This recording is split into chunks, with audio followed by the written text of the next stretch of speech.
자, 우리 오늘 살펴볼 사도신경의 신앙 고백은 이 십자가에 못 박혀 죽으시고 하는 이 부분에 대해서 오늘 또 공부하려고 합니다. 자, 우리 십자가 사건은 뭐 성경에 기록된 모든 사건들 중에 이것이 성경의 모든 정점을 이루고 있어요. 그래서 신학자들은 구약에 대해서 말할 때는 오실 그리스도, 그러니까 앞으로 오실 그리스도에 대한 내용이 구약 성경에 기록되어 있고, 신약 성경은 오신 그리스도, 그렇게 해서 그리스도가 성경의 중심에 서 있고, 그 그리스도께서는 분명히 이 땅에 목적을 갖고 오셨는데 그 목적이 뭐였어요? 우리 인간의 죄를 대신 갚아주시기 위해서. 그리고 그 사건이 어디에서 이루어집니까? 십자가에서 이루어지는 거예요. 그래서 우리 교회들마다 교회 상징으로 지붕에 빨간 네온 해가지고 붙여놓는 게 뭡니까? 십자가 마크잖아요, 그죠? 그래서 외국에 우리나라에서 서울 밤거리나 이런 데 와가지고 외국 사람들이 깜짝 놀라는 게, 왜 서양 사람들은 막연하게 동양 쪽은 다 불교나 뭐 이런 거에 젖어 있다고 생각하는데, 대한민국 서울에 도착해서 밤거리를 가면은 무슨 십자가 이렇게 많냐고 놀란다고 합니다. 그래서 참 그런 게 하나님의 은혜인데, 자, 우리 십자가는요, 사도 바울도 고린도전서 2장 2절에 그런 말을 한 적이 있어요. 내가 십자가에, 그리스도께서 십자가에 못 박히는 것 외에는 아무것도 알지 아니하기로 작정하였노라, 뭐 그렇게 말하는 그 내용도 있듯이, 우리 십자가는 그리스도인들이 매번 교회 오면 맨날 십자가, 예수님 대속 뭐 이런 거 자꾸 듣는다고 지루해하고 뭐 귀찮아할 게 아니고, 어떻게 보면 지금 이 시대 교회는 계속 이것만 외쳐도 지금 부족한 시대예요. 너무 그렇게 성경의 핵심이 되거나 성경에서 정말로 가르치고 있는 내용이 아닌 것들이 너무 많이 지금 그렇게 퍼져 나오기 때문에, 우리가 십자가 사건 많이 들어봤다, 그렇다고 절대 이걸 가볍게 생각하고 간과해서는 안 됩니다. 자, 많은 사람들이 이 교회에 나와서 신앙의 기초가 십자가 위에 세워지지 않기 때문에 자꾸 엉뚱한 길을 가요. 제가 아까 설교 전에도 잠깐 기도드렸지만은요, 우리의 신앙의 기초는 반드시 십자가 위에서 세워져야 됩니다. 지금 이 시대에 많은 그리스도인을 붙잡고 물으면요, 신앙 좋은 분들은 뭐 설마 그런 분이 있겠나 생각하지만요, 실제로 제가 사역 현장에서 뛰어보고 많은 성도들을 만나보면요, 여전히 사람들이 교회 다니는 많은 이유가 정말로 하나님이 날 구원해 주신 그 사랑에 감격해서 다니는 사람보다요, 다 왜 다니는가 물어보면 복 받으려고 다니죠. 다 뭐 교회가 뭐 하나님이 우리 소원 성취해 주는 뭐 도깨비 방망이인 양 뭐 그런 식으로 생각하는 사람이 의외로 많습니다. 내가 조금 신앙 있는 사람들이 에이 설마 그런 사람이 있겠어 그렇게 생각하는데 안 그래요.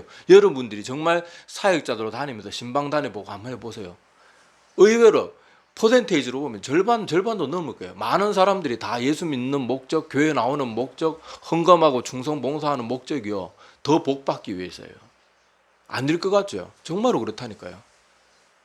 그러니까 우리가 이런 것들에 우리 신앙의 기초가 세워져 있으면요, 이 교회들이 점점 더 힘을 잃어가요. 지금 우리가 그렇게 그 선망의 대상으로 그렇게 여겼던 유럽과 미국이나 이런 그런 교회들 한번 보세요. 지금 다 무너지고 있잖아요. 제가 언제 한번 또 사도신경 강의 끝나고 나면은 필라델피아 지역, 미국의 그 필라델피아 지역이 지금 마약의 도시로 완전히 그냥 전락해 버렸거든요. 그거에 대해서도 영상, 그 사람들이 좀비처럼 그러네, 그런 거 한번 제가 이제 한번 하여튼 기회 되면 한번 말씀을 같이 영상도 보고 이렇게 말씀을 나누려고 하는데요. 필라델피아 이름 자체가 여러분 소아시아, 우리 요한계시록에 보면은 소아시아 7교회 중에 예수님께서 필라델비아 교회에게 보낸 그 편지의 내용이 있어요. 근데 여러분 알다시피 빌라델비아 교회는 환난과 핍박 가운데서도 믿음을 잘 지켜가지고 칭찬만 받습니다. 그래서 이 미국의 지금 필라델피아라는 그 지명도 17세기 퀘이커 교도였던 윌리엄 페인이라는 사람이, 여러분 알다시피 옛날에 막 영국 국교도 하고 막 개신교들 막 핍박하고 그랬잖아요. 그래서 신앙의 자유를 지키기 위해서 미국으로 건너가서 그 지역에 그 도시를 세우고 그 이름을 소아시아 7교회에 나오는 그 모범적인 교회였던 빌라델비아 교회 이름을 따서 필라델피아라고 정한 거예요. 그런데 지금 그 도시, 투철한 기독교 정신으로 세워지고 신앙의 핍박을 피해서 와가지고 그렇게 믿음의 순수성을 지키고자 했던 그 도시가 지금은 마약의 거리가 되고, 너무 그게 지금 뭐 마약이 너무 만연해가지고 지금 미국 당국이 손을 못 쓸 정도예요. 그 정도가 그렇게 돼. 근데 참 신기한 게요, 희한한 게 복음이 뜨거웠던 곳이 타락하면요, 항상 더 최악의 결말들을 가져옵니다. 우리나라도 보세요. 지금 평양이 어떤 일이 있어? 1907년에 평양 대부흥 운동이 있었는데 지금 공산주의의 전초기지가 어딥니까? 평양이잖아요. 지금 남한 땅에서는요, 기독교인들 중심으로 우리나라가 힘들었을 때 똘똘 뭉쳐가지고 국채보상 운동을 시작했던 도시가 어딥니까? 대구잖아요. 여러분, 복음화율이 제일 낮은 도시가 대구예요. 그리고 사역자들이 가장 기피하고 가장 가기 싫어하는 도시 중에 하나가 대구입니다. 그만큼 복음이요, 사람들이 완악하고요. 이상하게 복음이 뜨거웠던 곳이 타락하고 식어버리면 더 처참해져요. 이게 참 희한한 공식인데 이게 기독교 역사에서 그런 경우가 참 많거든요. 자, 이런 것들이 보면 왜 이런 일들이 생겼는가 하면 아까도 잠깐 언급드렸지만 유럽 교회, 미국 교회가 하나님의 복음, 사도 바울처럼 내가 그리스도께서 십자가에 못 박히신 것 외에는 그 어떤 것도 알지 아니하겠노라 이렇게 작정을 하고 복음만 열심히 전해야 되는데, 여러분 알다시피 불과 몇십 년 전에 유럽 교회와 미국 교회들이 자꾸만 자유주의 신학 이런 거 받아들이고 설교 메시지가 다 어디로 갔는가 하면은 막 긍정주의 신학, 그리고 뭐 번영주의 신학, 우리가 잘 먹고 잘 살아야 그게 하나님께 영광이다. 제가 예전에 수정교회 몰락이라는 그 유튜브 올라와 있는 그 설교도 다시 한번 보시면 아시겠지만, 교회들이 복음이 온데간 게 없고요, 교회 입구에 성경 구절이 있는 게 아니고 꿈은 이루어진다 뭐 이런 말들이 적혀 있는 거예요. 복음을 다 잃어버리니까 우리가 그렇게 동경했던 지금 스웨덴, 스위스, 핀란드, 네덜란드, 노르웨이, 덴마크 이런 나라들이요, 지금 우리나라보다 잘 살까요? 못 살까요? 우리나라가 더 잘 삽니다. 우리나라가 2020년인가 2021년에요. 세계 GDP 10위까지 올라갔었고요. 지금 13위까지 내려왔다가 2023년에 호주를 제치고 아마 12위로 다시 올라갈 거예요. 우리나라 위에 있는 나라가 전 세계 몇 나라가 없어요. 우리가 그렇게 동경했던 나라들이 지금 하나님의 말씀이 그 뜨거웠던 나라들이잖아요. 그런데 자유주의 신학 받아들이고 동성애 가장 합법화하고 동성결혼 막 받아들이고 자유주의 신학이 성경과 전혀 다른 가르침을 내뱉는 신학자들이 있고 그런 성도들인데 그냥 다 방치하고 그랬더니 유럽 교회들이 지금 유럽은 지금요 아프리카 지역하고 다를 바가 없어요. 복음 전해야 돼요. 선교해야 될 건 선교 대상국가로 전락해 있어요. 이 모든 것들이 십자가의 기초를 잃어버리니까 그렇게 된 거예요. 근데 우리나라는 열심히 기도하고 말씀 위주로 가려고 하는데 지금 우리는 다른 것도 아니고 이게 뭐 수백 년 전에 있었던 일도 아니고 불과 몇십 년 전에 유럽과 미국 교회를 보면서도 우리나라가 지금 번영주의 신학, 긍정주의 신학 맨날 새 설교 시간 전에 무슨 외치고 이러는 구호 외치고 그러면서 똑같이 절대로 본받지 말아야 될 것만 이상하게 답습해요. 성전 짓고 말씀을 회복하자 이게 잘 없고 다 막 성도들한테 막 자신감 심어주고 그래가지고 막 으쌰으쌰 해가지고 뭐 잘해보자 이게 그게 아니거든요. 우리는 우리의 신앙, 우리 사도신경 신앙 고백할 때마다 특히 십자가에 못 박혀 죽으시고 이 부분을 고백할 때는요, 내 신앙의 기초는 반드시 이것 위에만 세워져야 된다. 이걸 머릿속에 꼭 생각하고 신앙 고백을 하셔야 돼요. 자, 그래서 우리가 복 받기 위해서 뭐 하기 위해서 하나님을 이용해 먹는다 뭐 이런 생각은 없겠지만은 말은 사실 따지고 보면 거예요. 내가 복 받고 잘 살기 위해서 하나님 믿는 건 사실 그건 하나님을 섬기는 게 아니고 하나님 이용하는 거잖아요. 또 다른 말로 하나님이 복 안 주시면 난 하나님 믿을 필요가 없는 거예요. 그거는 창조주에 대한 예의가 아니죠. 예의는 그냥 뭐 그거는 뭐 하여튼 배엉망덕이죠. 이 하나님께서는 아무 그렇게 할 이유가 없음에도 불구하고 우리를 위해서 생명까지 내어주시고 그리고 하나님은 우리에게 그런 거 하나도 안 해주시고 내가 너희들의 창조주니까 너희들은 한평생 지구에서 태어나가지고 나를 위해서 평생 막노동만 하다가 살다가 가라. 그래도 사실 우리는 할 말이 없는 존재들이에요. 그런데도 우리는 그런 하나님 앞에 뭐 하나님 복 주시면 믿고 복 안 주면 섭섭해 삐지고 뭐 이러는 거는 그건 창조주를 대하는 그런 모습이 절대로 아닙니다. 우리가 정신을 바짝 차리시기 바랍니다. 그래서 우리가 십자가를 기초로 삼고 그 십자가 속에 들어있는 하나님의 사랑을 깨닫고 감사하고 감격함으로 우리가 신앙생활하면 하나님이 우리 인간을 창조하신 목적대로 살아가게 되는 거예요. 이사야 43장 21절 제가 늘 외우고 싶다 그러잖아요. 이사야 4321 자, 거기 보면은 하나님이 이사야 선지자를 통해서 뭐라 그럽니까? 이 백성은 내가 나를 위하여 지었나니, 그러니까 나를 위하여 창조하였나니 뭐가 그렇게 위해 창조했다고 말씀해요? 나의 찬송을 부르게 하기 위해서. 하나님은요 우리 인간들을 만들어 놓고 우리 소원들을 막 들어주려고 우리 인간을 만든 게 아니에요. 하나님은 우리 인간들을 만들고 하나님이 얼마나 위대한 분인지를 알고 얼마나 사랑이 많고 얼마나 대단하고 얼마나 초월적인 분인 걸 알아가지고 자발적으로 영원토록 감사하는 존재로 만들기 위해서 우리를 창조하셨단 말이에요. 그런데 우리가 신앙의 기초가 십자가 위에 없고 엉뚱한 것에 있으면요, 내가 통장에 돈이 많으면 막 감사가 넘쳤다가 막 통장이 쪼그라들고 사업이 막 망하고 막 직장에서 잘리고 뭐 진급이 잘 안 되고 취업이 잘 안 되고 대학교 좋은 데 못 가고 이러면 막 하나님 붙들고 원망불평하는 그런 배영망덕한 모습이 나타나게 되는 거예요. 그러니까 우리가 정말로 조심해야 됩니다. 자, 오늘 로마서 5장 8절을 보시기 바랍니다. 오늘 본문 말씀에 자, 로마서 5장 8절에 보면요, 자, 하나님 아까도 말씀드렸다시피 우리의 창조주시기 때문에 얼마든지 일방적이고 강압적으로 우리에게 이렇게 저렇게 하라 하셔도 되는 분이에요. 그런데 자, 먼저 하나님께서 사랑을 베푸십니다. 자, 우리 같이 한번 8절 같이 한번 읽어봅시다. 자, 시작. 우리가 아직 죄연되었을 하나님께서 우리에 대한 자기의 사랑을 확정하셨느니라. 아멘. 자, 여기 보면은 8절에 보면요, 우리가 뭐 잘했을 때가 아니에요. 우리가 죄인 되었을 때, 우리가 뭐 하나님 이제 잘 믿겠자 기특한 마음을 먹었는 그런 때도 아니에요. 하나님과 상관없고 심지어 하나님을 대적하고 하나님을 저주하면서 살았던 그런 사람들에게 하나님은 먼저 오셔서 어떻게 하셨어요? 우리를 위해서 죽으심으로 하나님께서 우리에 대한 자기의 사랑을 확정, 제가 늘 강조드리지만 여기 확정 마음을 정했다가 아니고 확실한 증명, 아래 정자가 아래 정자예요. 그죠? 이거는 확정이면 내가 마음을 정했다는데 확정은 뭐예요? 이미 하나님 우리를 향한 사랑의 마음은 있고 확정이니까 확실히 증명해 보여주신 거예요. 뭘로요? 대신 죽으심으로. 그러니까 우리가 이런 하나님을 어떻게 대해야 돼요? 하나님 저 복 주시면 하나님 더 기쁘게 생기고 복 안 주면 저 잘 못 생기겠습니다. 이게 아니고 내가 하나님 때문에 사도 바울처럼 어떠한 고난을 당해도 이제는 주님만을 위해서 제가 살겠습니다. 그리고 내가 사람이다 보니까 이런 믿음이 있어도 힘든 일들이 생기면 불평이 나올 수가 있어요. 그렇지만은 그때 우리가 말씀을 생각하면서 어떻게 해야 돼요? 아이고 막 입을 때리면서 내가 미쳤구나. 내가 왜 이러고 있나? 내가 어디 감히 불평을 하나? 지금 아프리카에는 밥도 제대로 못 먹어가지고 뼈만 앙상하게 남은 아이들이 그 주먹밥 하나만 얻어도 그렇게 해맑게 웃으면서 그 어떤 아이는 어머니 품에 안겨가지고 손도 못 움직이잖아요. 음식을 줘도 아이가 받아 먹지를 못해요.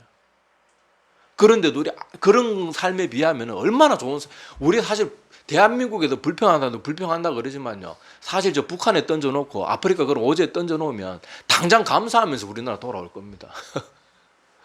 제가 뭐 중국도 가보고 태국도 그렇게 선교 뭐 이런 것 때문에 단계 선교 이런 것 때문에 가봤지만은요, 대한민국이요 얼마나 살기 좋은 나라인지 모릅니다. 그러니까 우리가 뭐 꼭 대한민국에 사니까 감사합니다 이게 아니고요, 우리가 불평하는 게 얼마나 배부른 소리인지 좀 알자는 거예요. 그래서 우리가 예수님이 우리를 위해서, 나 같은 죄인을 위해서, 아무 자격도 없는 나를 위해서 먼저 십자가에서, 내가 요구한 것도 아니에요. 우리는 솔직히 내 말도 안 듣고 날 맨날 미워하고 날 대적하는 사람을 위해서 내 생명 내어줄 수 있겠냐고요. 10원 한 장 주기도 싫고 꼴도 배기 싫을 거예요. 좋은 말 해주기도 싫을 거예요. 근데 하나님은 늘 배반하고 늘 하나님을 우습게 여기고 이렇게 좋은 환경에 살아도 늘 불평 원만만 늘어놓는 우리를 향해서 아무런 조건도 제시하지 않고 먼저 일방적으로 먼저 딱 죽어주신 거예요. 나 너희들 이만큼 사랑한다. 그러니까 너희는 나를 믿고 따르라.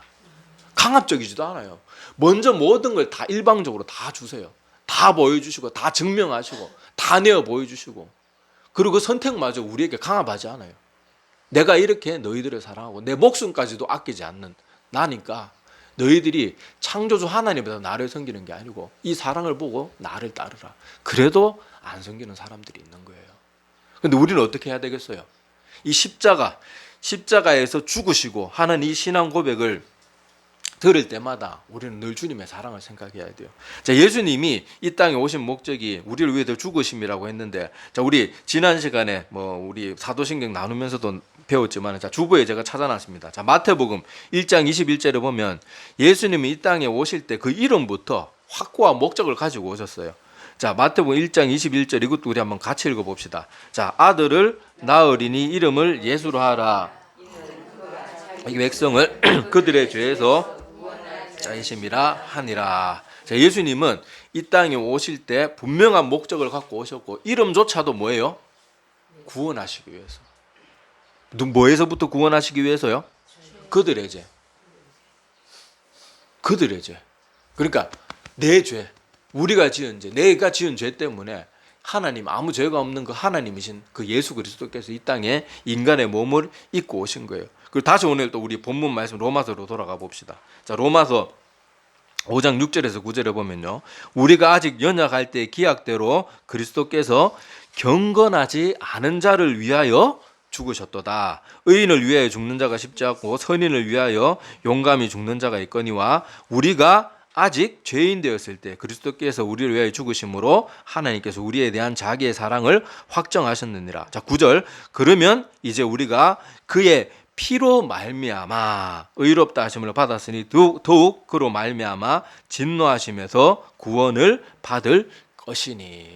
자, 이렇게 말합니다. 자, 하나님께서는 이미 구약 성경의 여러 제사법들을 통해 가지고 인간들에게 계속 뭘 각인시켜 줬는가 하면, 너희들이 죄를 지으면 아무 죄도 없는 소나 양이 너희 죄 때문에 희생을 치르고 죽어야 된다. 죄는 이렇게 무서운 결과가 있다. 그걸 계속 구약의 제사법을 통해서 가르쳐 주신 거예요. 계속. 그래서 너희들의 죄가 용서받기 위해서는 반드시 어떠한 대속이 필요하다. 그걸 계속 수천 년 구약의 역사 동안 가르쳐 주신 거예요. 그리고 때가 되면 누굴 보내주세요? 예수 그리스도를 보내주셔가지고 그 우리의 모든 인류의 죄를 다 짊어질 만한 존재는 동물 중에도 없고 사람 중에도 없어요. 사람은요, 한평생 자기를 위해서 시편에도 나오지만은 영원히 자기의 죄값을 위해서 일해도 자기의 죄를 다 갚을 수가 없어요. 죄값을 갚을 수가 없어요. 그래서 하나님이신 그분이 인류의 모든 죄를 대신 짊어지고 죽으시기로 작정하셨고, 그래서 이 땅에 오셔가지고 십자가에서 대신 죽으심으로 우리의 모든 죄값을 치러주신 거예요. 그런데 자, 우리가 이런 의문이 들 수 있어요. 그러면은 수많은 죽음들 가운데 왜 하필 십자가이나, 왜 하필 십자가일까? 여러분, 십자가 사실 끔찍하잖아요. 치욕스럽고 너무 부끄러워요. 여러분, 십자가 사형 죄수들은요, 옷도 안 입힙니다. 발가벗겨 가지고요, 최대한 치욕을 해가지고 이 양손과 발이 못 박히니까 가리지도 못해요. 그러니까 십자가 죄수에게는요, 인간이 가질 수 있는 가장 큰 육체의 고통, 그것도 오랫동안. 차라리 목 한번 댕강 치면, 옛날에 여러분 단도대 길로틴이라 그러죠. 단도대 왜 발명했는 줄 압니까? 그래도 사형수에게 자비를 베풀어서 고통을 못 느끼고 죽게 만들도록 하기 위해서. 단도대 보면 끔찍하지만 사실 그거는 인도주의적으로 만든 거예요. 그냥 뭐가지 댕강하면 그냥 끝나니까. 근데 십자가형은요, 사람이 느낄 수 있는 극한의 고통을 죽을 때까지 끝까지 느끼게 만들고요, 모든 그 인간이 가질 수 있는 모든 치욕을 죽을 때까지 정신적인 치욕까지 다 받게 하고요. 또 십자가형을 당하기 전에 그 집행 과정에서 어떻게 됩니까? 사람들이 공개석상에서 모든 모욕과 조롱을 다 받고요, 십자가 지고 가는 동안 돌팔매를 맞고요, 침뱉음을 당하고요, 따귀를 맞고요, 얼마든지 하라고. 그렇게 사람에게 가질 수 있는 모든 치욕과 모든 고통과 모든 부끄러움을 다 몰아서 주는 그 사형법이 십자가 사형법이에요. 그리고 또 사형은, 그 십자가 사형 어디에서 이루어집니까? 말 그대로 십자가는요, 우리가 뭐 맨날 이쁘게 뭐 네온 사인하고 목걸이 만들고, 그건 사실 사형 틀이에요. 근데 십자가가 뭘로 만들어져 있습니까? 나무로 만들어져 있죠. 자, 그거에 대해서도 우리 한번 봅시다. 주보에 찾아놨어요. 자, 갈라디아서 3장 13절. 자, 이것도 같이 읽어보겠습니다. 시작. 그리스도께서 우리를 위하여 율법의 저주에서 우리를 속량하셨으니 기록된 바 나무에 달린 자마다 저주 아래에 있는 자라 하였습니다. 자, 그 다음에 신명기 그 내용 있죠. 신명기 21장 22절에서 23절이, 자, 갈라디아서 그 3장 13절에 나온 그 내용이 여기 신명기 내용을 인용한 거예요. 그래서 신명기도 같이 읽어보겠습니다. 자, 시작. 사람이 만일 죽을 죄를 범함으로 내가 그를 죽여 나무 위에 달거든 그 시체를 나무 위에 밤새도록 두지 말고 그날에 장사하여 내 하나님 여호와께서 내게 기업으로 주시는 땅을 나무에 달린 자는 하나님께 저주를 받았음이니라. 아멘. 자, 이게 보면 굳이 십자가라는 그 가장 고통스럽고 가장 치욕스럽고 또 집행 과정에서도 모든 모욕과 조롱을 받는 그 사형 집행일 뿐만 아니라 굳이 또 나무 형틀인 사형, 그 사형법인 십자가에서 그 높은 그 십자가도 모든 사람들이 공개 처형이니까 본보기로, 사실 십자가는 끔찍한 죄수들에게 본보기로 죽이는 거라서 높게 매달았거든요. 근데 이 나무 형틀에 높게 매단 이유는 뭐예요? 여기 보니까 구약이 하나님, 우리 하나님이신 그 예수 그리스도께서 원래 죄인이 저주를 받아야 되잖아요. 의인은 저주를 받으면 안 돼. 축복을 받아야죠. 그런데 저주는 죄인들이 받고 망할 짓을 하고 악한 자들이 받아야 돼. 그게 저주인데 아무 죄가 없는 그분이 우리의 죄를 대신 다 짊어지시기 위해서 여러 사형법 중에 굳이 나무 형틀, 거기 달린 이유가 이 신명기에 나오는 구약의 내용처럼 나무 위에 달려 죽은 사람 어떤 사람이래요? 저주받은 자라. 그러니까 하나님이신 그분이 스스로 우리가 받을 저주를 대신 저주까지 받으시기 위해서 굳이 십자가라는 가장 고통스럽고 가장 치욕스럽고 그런 사형법뿐만 아니라 또 굳이 나무 위에 높이 매달리는 그 사형법을 통해서 우리 때문에, 특히 뭐요? 우리 죄 때문에 그렇게 죽어주신 거예요. 십자가 아무 이유 없이 그렇게 된 게 아니고요. 구약의 모든 내용들을 다 여기 하나에 성취하기 위해서 치밀하게 계산된 거예요. 하나님의 그 어김없는, 빈틈없는 그 구원의 역사 속에 이 사형법까지도 가장 치욕스럽고 가장 부끄럽고 가장 고통스러운 거, 인간이 맛볼 수 있는 죄의 모든 결과를 다 맛보고 저주까지도 대신 다 받기 위해서 굳이 수많은 사형법들 중에 십자가 사형을 주님께서 당하신 거예요. 다시 말하자면 이게 뭐 때문이라고요? 우리 죄 때문에. 나를 이 죄에서 구원하시기 위해서.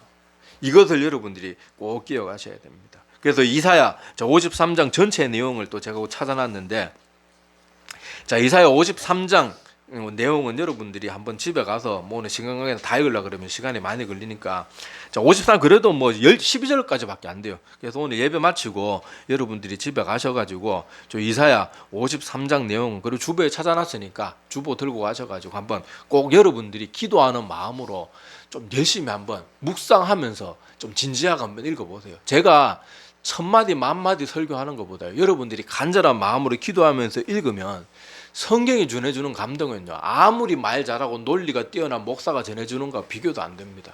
그것을 여러분들이 꼭 기도하면서 읽다가 말씀으로 가르쳐주는, 어떻게 내가 설명은 못하는데 말씀이 주는 그 감동, 그 깨달음을 여러분들이 좀 맛보았으면 좋겠어요. 그러면요, 성경 읽지 마라 그래도 막 읽습니다.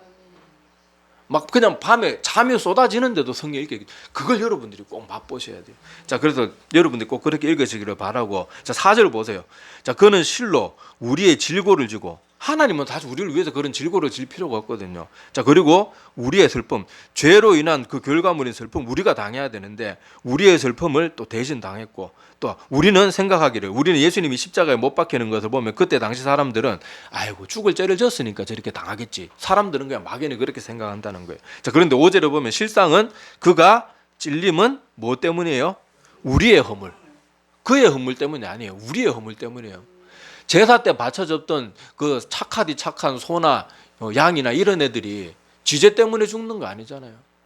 저는 한평생 제 뇌리 속에서 잊혀지지 않는 게요, 옛날에 차를 이렇게 운전해 가서 가는데 그 1톤 트럭 뒤에 그 포터 뒤에 소가 그 실려 안에 토사장에 가는 것 같은데 눈이요, 그 착한 소 눈에 그 검은 눈망울이 소망이 하나도 없이 내가 그때 보는데 그냥 운전해 가는데 억장이 무너지는 거예요. 저 착한 애가. 근데 예수님은요, 아무 죄가 없는 짐승이 그렇게 죽는 것도 마음이 이렇게 아픈데 예수님은 아무 죄도 없는, 그리고 더구나 우리 하나님이시잖아요. 그 하나님이 우리의 허물 때문에 죽어주시고, 또 그 다음에 말씀 보세요. 그가 상함은 예수님의 몸에 채찍질을 당하고 양손에 그래서 못이 박히고 옆구리에 창으로 찔리잖아요. 그런 상함은 뭐 때문이에요? 우리의 죄악 때문이라. 자, 이사야 53장 5절이에요. 그가 그렇지만은 그가 징계를 받음으로 우리는 결국 어떻게 돼요? 평화를 누리고. 우리는 아무것도 한 것도 없는데 결과물은 우리가 다 받아먹는 거예요. 고생은 누가 다 했어요? 주님이 다 하셨는데 우리는 결과물만 받아먹는 거예요. 자, 그가 채찍에 맞음으로 우리는 나음을 받. 예수님 우리 때문에 채찍에 맞아가지고 피가 갈라지고 근육이 튀어나오고요. 살점이 다 뜯겨 나가는데 그 결과물은 우리가 다 받아 먹는 거예요. 자, 6절에 우리는 다 양 같아서 그릇 행하여 각기 제 길로 갔거늘 여호와께서 우리 모두의 죄악을 그에게 담당시키셨도다. 우리 모두의 죄악을 그에게 담당시키셨도다. 이렇게 합니다. 자, 그리고 쭉 내려가서요. 자, 이사야 53장 10절에서 10절부터 또 봅시다. 여호와께서 그에게 상함을 받게 하시기를 원하사 질고를 당하게 하셨은즉 그의 영혼을 뭘로 드린다고요? 속건제물. 속건제물은 원래 제전자가 드리는 건데 죄가 없는 그분이 스스로 속건제물이 되신 거예요. 자, 드리기에 이르면 그가 씨를 보게 되면 그의 날은 길 것이요 또 그의 손으로 여호와께서 기뻐하시는 뜻을 성취하려도. 여호와께서 기뻐하시는 뜻은 뭐예요? 하나님 스스로의 희생을 통해 가지고 인류를 구원하시는 거. 그게 줄이고 그게 다시 한번 지겨워도 계속 들으세요. 뭐 어디서 이루어졌어요? 십자가에서. 자, 11절. 자, 그가 자기 영혼에 수고한 것을 보고 만족하게 여길 것이라. 예수님은 어마어마한 고통 가운데 돌아가셨고 심지어 그 십자가에 달려 돌아가시기 전날 밤에 땀방울이 핏방울이 되도록 그것을 이 잔을 옮겨 주옵소서 할 수만 있으면 그렇게 기도하셨지만 결국에는 그 고통스러운 그 짐을 지시잖아요. 잔을 마시잖아요. 그런데 그가 자기 영혼에 수고한 것을 보고 결국은 어떻다고요? 만족하게 여기는 거예요. 엄마가 해산할 때 이놈의 남편 막 머리 쥐어뜯고 그런다 그러잖아요. 그런데 애를 놓고 나면은 어때요? 애 안고 자기의 그 귀한 아들을 낳게 해준 그 남편을 막 방금 전까지만 막 해도 머리 막 대머리 된 남편 막 얼마 남지도 않은 머리가 다 짙었다가 그래도 그 남편 고마워 그 아기를 보면서 그 고통을 순식간에 다 잊어버리는 것처럼 주님이 그렇다는 건 아니에요. 그리고 주님께서는 십자가에서 그 모진 고통과 고난과 치욕을 다 당하셨지만은 주님께서는 이 희생과 사랑을 결코 후회하지 않으시는 거예요. 뭐 때문에요? 우리를 사랑하는 그 어마어마한, 우리는 상상도 할 수 없는 그 사랑 때문에. 아까 로마서에 나오잖아요. 죄인을 위해서 죽는 사람이 어디 있겠어요? 의인을 위해서 죽는 사람이 간혹 있을지는 모르지만 죄인을 위해서 죽어줄 사람은 아무도 없어요. 오히려 우리 어떻게 합니까? 우리 요새 흉악범들 뭐 인터넷에 뭐 이렇게 뉴스 같은 거 나오면은 저놈 콩밥도 먹이지 마라. 왜 사형제도 부활 안 시키냐 막 오만 말 다 하잖아요. 그런데 주님께서는 우리는 하나님 안에서 보면 사실 누가 더 흉악한 죄인임에도 불구하고 주님께서는 그렇게 하지 않고 사랑을 일방적으로 조건이 아무것도 갖춰주지 않은 우리에게 또 요구도 안 한 우리에게 일방적으로 베풀어 주신 거예요. 자, 그리고 마지막 이사야 53장 12절 봅시다. 자, 중간부터 볼게요. 중간부터. 자, 이는 그가 자기 영혼을 버려 사망에 이르게 하며 범죄자 중 하나로 헤아림을 받았음이니라. 그러나 그가 많은 사람의 죄를 담당하며 범죄자를 위하여 기도하였느니라. 자, 시간 관계상 제가 이사야 53장 내용을 사실 다 살펴봐야 되는데 53장만 가지고도 몇 시간 살펴봐야 돼요. 그래서 여러분들이 다시 말씀드리지만은요, 집에 돌아가셔서 오늘은 꼭 딴 거 하지 말고 꼭 요거는 꼭 하여튼 자기 전에는 꼭 여러분들이 기도하고, 이거 뭐 여러분 집중해서 읽어도 10분이면 다 했습니다. 꼭 묵상하면서 읽어보셔가지고 목사가 설교에서 깨닫게 해주는 거 그거 말고요, 여러분들이 말씀은 좀 어렵고 압축되어 있어도요, 내가 어떻게 말로 표현은 안 하는데 그냥 막 깨달아지는 그게 있어요. 그걸 꼭 여러분들이 꼭 좀 체험해 봤으면 좋겠어요. 자, 그래서 이런 주님, 우리가 십자가에 못 박혀 죽으시고 하는 이 신앙을 고백할 때마다 오늘 우리 나눴던 이 모든 말씀들이 여러분 머릿속에 뇌리를 싹 쳐쳐가야 돼요. 그러면서 이 신앙 고백이 막 내 마음속에서 진심으로 우러나와야 돼요. 신앙 고백은 제가 다시 말씀드리지만 남들 다 같이 외우니까 와다다다다 그냥 막 따다다다 따발총 쏘듯이 이렇게 외우는, 누가 더 빨리 외우는 이게 아니라니까요. 제가 그 사도신경 신앙 고백할 때는 다른 교회보다 좀 더 천천히 외우잖아요. 왜 그래요? 그 한 단 한 단에 우리의 혼을 실어야 돼요. 여러분 가수가요, 뭐 여러분들 딱 보면 알지만요, 정말 열창하는 가수들은요, 막 뭐 가창력이 좋든 안 좋든 정말 노래에 혼을 담은 사람들의 그 노래는요, 가창력을 떠나서요, 마음을 담은 그 노래는요 사람의 마음을 움직여요. 가창력이 좋아도 영혼은 없고 기교만 있는 사람들 들으면 좀 솔직히 좀 기분 나빠요. 뭐 노래 뭐 잘난 척만 하네 그러는데, 어떤 사람은 기교 하나도 넣지 않고 자기가 지은 노래 그 뭐 시련의 아픔 이런 거 부르면서 눈 감고 눈물 한 방울 뚝 흘리면서 눈물 부르는 그런 가수는요, 솔직히 막 인류 가수들에 비해서는 뭐 가창력은 좀 떨어질지 모르지만은요, 그런 노래는 사람의 마음을 움직여요. 마찬가지로 우리 신앙 고백도요, 잘 외우고 또박또박 외워놓은 게 중요한 게 아니에요. 내가 막 외우다가 막 십자가에 못 박혀 죽으시면 막 가슴 뭉클해 다음 말이 잘 안 나오더라도 차라리 그렇게 또박또박 내 마음을 담아서 신앙 고백하는 게 훨씬 더 유익합니다. 그런데 이런 하나님 앞에서 다시 말씀의 시작부로 돌아가서 이런 하나님 앞에서 번영주의 신학이니 기복주의 그런 신앙이니 뭐 이런 거 가지고 실제로는 하나님을 섬기지도 않고 물질의 신인 만몬신에 빠져가지고 우상숭배하면서 하나님 앞에서 감 나와라 배 나와라 이거 해주시면 잘 믿고 저거 해주시면 저 못 믿겠습니다. 하나님 저한테 왜 이러십니까? 여러분 내가 예수님이 지금 십자가에 못 박혀가지고 저 막 내가 고개 들기도 아플 정도로 높은 장대 위에 피를 뚝뚝 흘리면서 가시면류관을 쓰고 겨우 한숨 푹푹 쉬시면서 그렇게 매달려 있는 예수님 앞에서 아이고 하나님 나 예수님 믿는데 왜 복 안 줍니까? 저 통장의 잔고가 왜 안 늘어나고 자꾸 줄어듭니까? 그런 말 할 수 있겠습니까? 인간이라면 그렇게 못하는 거예요. 인간이라면 우리는요 하나님을 뭘 받기 위해서 믿는 존재가 아니고요 이미 너무 많은 걸 받았는데 영원토록 갚아도 못 갚아서 작은 것 하나라도 하려고 애를 쓰기 위해서 하나님 믿는 그 믿음이 진짜 믿음이에요. 교회 화장실 청소나 중2 때문에 김정은에도 대한민국에 안 쳐들어온다 그러는데 중등부 교사는 아무도 안 하려고 그러고 그러고 찬양팀이나 뭐 성가대는요 서로 하려고 지지고 보고 싸우고요. 지가 찬양팀 리더 안 되면은 리더 된 사람 뒤에서 흥구하고 다니고 오만 말 지어내가지고요 비난하고 다니고 그런 일들이 지금 대한민국에 얼마나 많이 일어납니까? 그게 무슨 기독교인이냐고요. 아니에요. 그런 사람들은 기독교인 아니에요. 기독교인이었을지 모르지만 지금 뭔가 심각하게 잘못되어 가고 있는 거예요. 우리 정신 바짝 차리고요. 다시 말씀드리지만은 우리의 시행하는 사도 바울이 고백했던 것처럼 내가 그리스도께서 십자가에 못 박히신 것 외에는 그 어떤 것도 알지 아니하기로 작정하였노라. 이 사도 바울의 고백이 우리 신앙 고백할 때 십자가에 못 박혀 죽으시고 하는 이 신앙 고백을 할 때마다 오늘 배운 이 내용들이 꼭 떠오르기를 바랍니다. 그리고 다음 시간에는 예고편 다음 시간에는 우리 십자가 하면 지금처럼 하나님의 사랑 뭐 이것만 강조하는데 우리가 자꾸 잊고 있는 그 중요한 한 가지도 다음 시간에 또 나누도록 하겠습니다. 자, 기도드리겠습니다.